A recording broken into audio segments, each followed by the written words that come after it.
When we do go out, please listen carefully. Please listen carefully, because if you don't, there'll be chaos. Okay?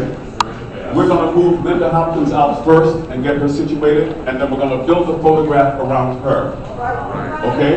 So let's prepare for that. But before we send her out, we have a presentation that we want to do with you. I got a phone call about a photo shoot that was being done.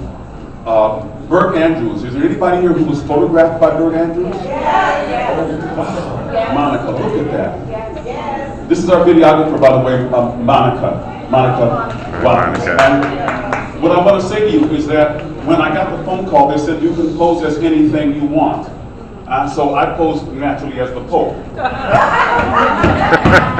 Other people posed as Mona Lisa, Queen Elizabeth I, Pauletta Washington posed as Ulrika in the mass ball, the one that Mary Anderson did. And when I was being photographed, I said to her, do you have photographs of groups of black people in the arts? She says, no. I said, why don't you take one? She said, well, I don't know everybody. I said, well, I don't either. I sent out 10 emails. Okay? And I sent the first one to my cousin Tracy, and then I sent one to Lee Summers in New York. We got 250 responses, and over 400 people showed up.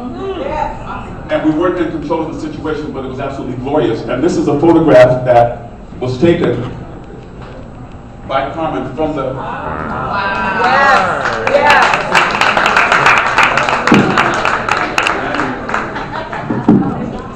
I don't want it to get lost, but I will pass it around and then we'll find it. You'll find all kinds of people. This is George Faison is in there. We had 8 Tony winners.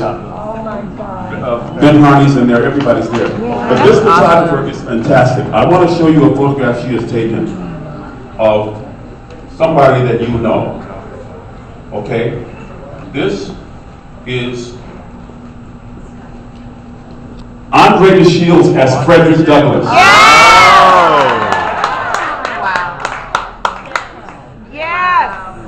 Carmen! Brilliant. Andre DeShields as Frederick Douglass. Okay, and that is the mission of her exhibit. When the exhibit is finished, it'll be done here. Oba, how you doing, my friend? Good to see you. When the exhibit is finished, it'll be here. We don't know when it will be finished.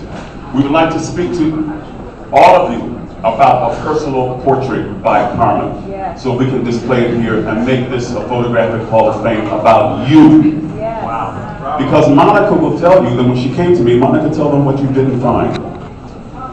I didn't find much of anything on the internet about our presence and history on Broadway, on and off Broadway. Because, you know, me meeting Chapman has been like a real learning experience for me. We've been making this film project for the last couple of months, and I've learned so much about each and every one of you through him, not on the internet, because it doesn't exist, you know? And so, you know, sort of like Jeffrey Holder says, we have to love ourselves and we have to create for ourselves, and that is what we're doing with this film project.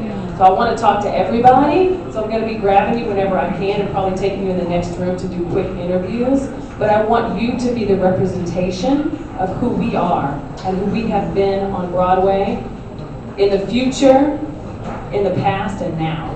So I think that's a story that deserves to be told. Exactly. And there's a journey that we've all had through Broadway into this present space. One of the people who laid the groundwork for you was a man named Paul Robeson. I'm going to have Jeffrey explain to you who's going to sing for you, but there's a reason why we're having him sing this, and he will tell you that when he introduces the song about Mr. Robeson's struggle that helped bring us here. Thank you so much, Chapman.